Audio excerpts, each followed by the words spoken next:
एका वेळेला एक शेतकरी होता पहा. पहिला काळ असा होता, आपल्याला माहिती असेल, पहिल्या काळामध्ये शेती नांगरण्याकरिता ट्रॅक्टर नव्हते.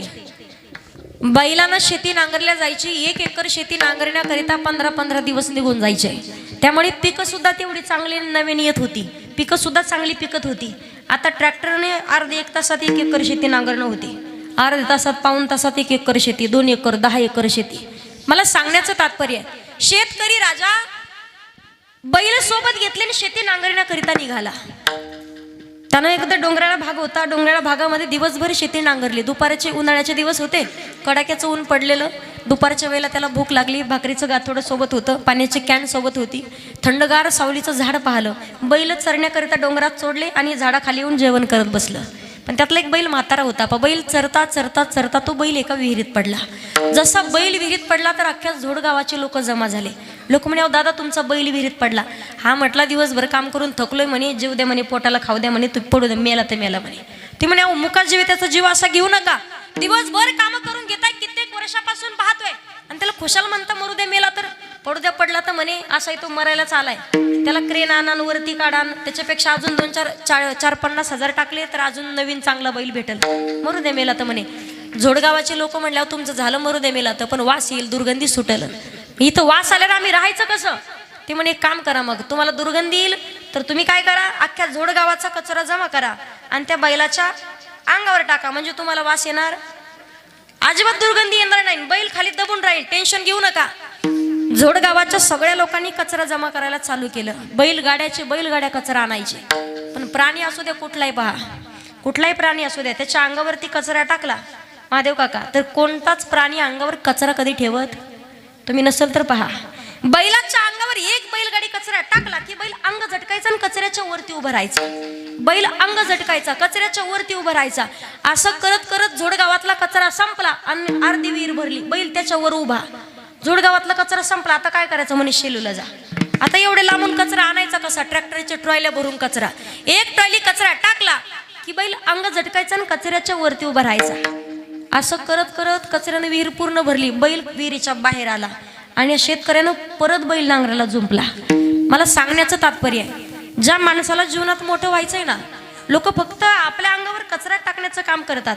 लोकांनी आपल्या अंगावर कितीही निंद्याचा कचरा टाकण्याचं काम करू द्या, ज्याला जीवनात बैलासारखं अंग झटकून कचऱ्याच्या वरती उभं राहता आलं ना, तो माणूस आयुष्यात कधीच मागे राहत नाही.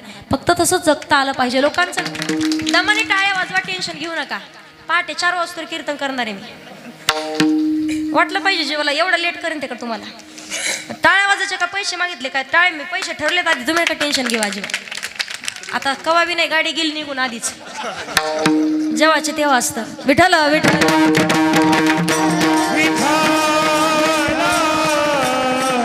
एकदा तरी माणसाने माळकरी व्हावं.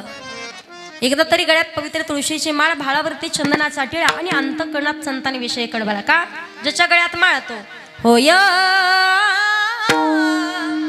होय वार करी. एकदा तरी पंढरपूरची वारी, पंढरी शिजारे आल्यानो दिनाचा सोयारा, पांडुरंग वाट पाहिवो सगळे जण म्हणताना मावशा वाट पाहिवो भा, वाट पाहिवो भा.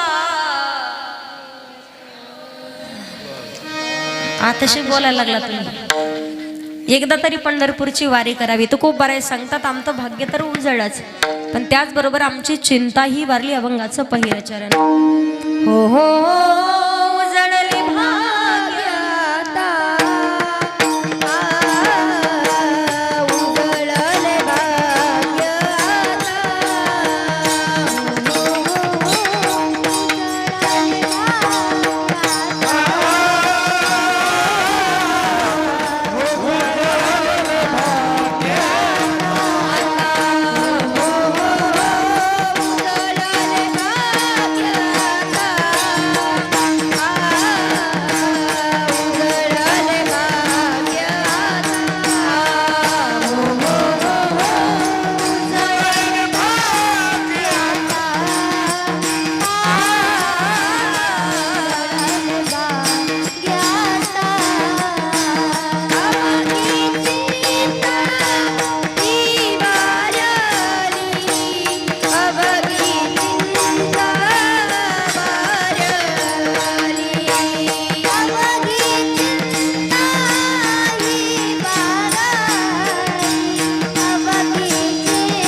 अभंगाच्या पहिल्या चरणात तुकोबाराय सांगतात, उजळले भाग्य आता अवघी चिंता वारली. तुकोबाराय म्हणतात आमचं पारमार्थिक भाग्य उजळलंय. आणि पुढे म्हणतात की चिंताही वारली. मग प्रश्न हा पडतो, परमार्थ करणाऱ्या माणसाला नेमकी चिंता कशाची असते? ज्यांनी भगवान परमात्माला अखंड समर्पण केलंय त्यांनी चिंतेत राहणं ही गोष्ट काही बरी नाही. ज्या वेळेला भक्ती देवी, त्यांचे 2 मुलं आहेत, ज्ञान आणि वैराग्य, यांच्यावरचा मूर्छितपणा नष्ट होत नाही म्हणून भक्तीदेवी रडतात. रडणं नारद मुनींनी ऐकलंय. नारदांना सांगितलं, नारद मुनी मी साक्षात भक्तीदेवी आहे, पण माझ्या मुलांच्या वरचा मूर्छितपणा नष्ट व्हावा याकरिता तुम्ही काहीतरी करा. नारद मुनींनी सनकादिक महामुनींना विचारलं, सनत कुमारांना सांगावं की यांच्यावरचा मूर्छितपणा नष्ट होण्याकरिता यांना भागवत सांगावं लागेल. तुम्हाला प्रसंग सांगते पहा. त्यावेळेला सनत कुमारांनी विचारलं, नारद मुनी संसारिक माणसं सुद्धा एवढे उदास नसतात आणि एवढे नाराज नसतात, तेवढा तुमचा उदास चेहरा आहे. ज्यांनी अखंड भगवान परमात्म्याला समर्पण केले यांनी उदास राहणं ही काही बरी गोष्ट नाही. संत त्याला म्हणतात, संत तोची जाना जगी दया क्षमा ज्याची अंगी. अखंड जगताला सामावून घेण्याची शक्ती ज्याच्यामध्ये तो संत. ज्या वेळेला आपण पाहतो आज लाखोवधीनं महाराज मंडळी ज्यांच्या नावावरती पोट भरवण्याचं काम करतायत ना, एक काळ असा होता की त्यांच्या झोळीमध्ये लोकांनी पिठाचा कण सुद्धा राहू दिला नाही. अन्नाचा कणही त्यांच्या झोळीमध्ये नव्हता. राग आला, स्वतः झोपडीमध्ये आतमधून बंद करून घेतलं, ध्यानस्थ बसलेत, पद्मासनामध्ये समाधी लावून बसलेत. सोपान काका सांगतायत, आल्याच्या नंतर पाहिलं निवृत्तीनाथ सांगतायत, पण कोणाचं ऐकायला तयार नाहीत. शेवटी चिमुकल्या मुक्ताबाई समोर आल्या आणि मुक्ताबाईंनी समजावून सांगावं, दादा जग जर आग झालं ना तर आपल्याला पाणी होण्याचं काम करावं लागतं. योगी पावन मनाचा, योगी पावन मनाचा, योगी पावन मनाचा, योगी पावन मनाचा.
मुक्ताबाई समजावून सांगतात, योगी पावन मनाचा, साही अपराध जनाचा.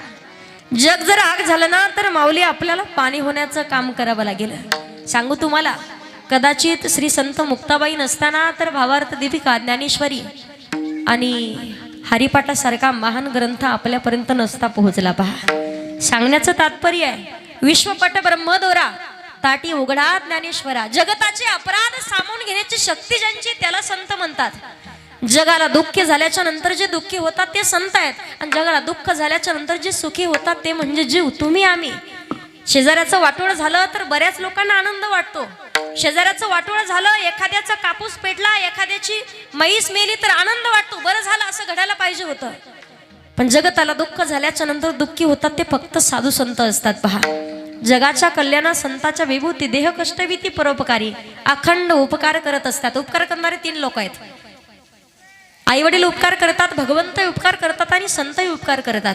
आई वडील उपकार करतात पण तो त्यांच्या लेकरांच्या पुरता मर्यादित आहे. जेवढी आई नितांत स्वतःच्या लेकरावरती प्रेम करते ना तेवढं पुतण्यावरती सुद्धा करत नाही. उपकार करते पण स्वतःच्या लेकरावरती.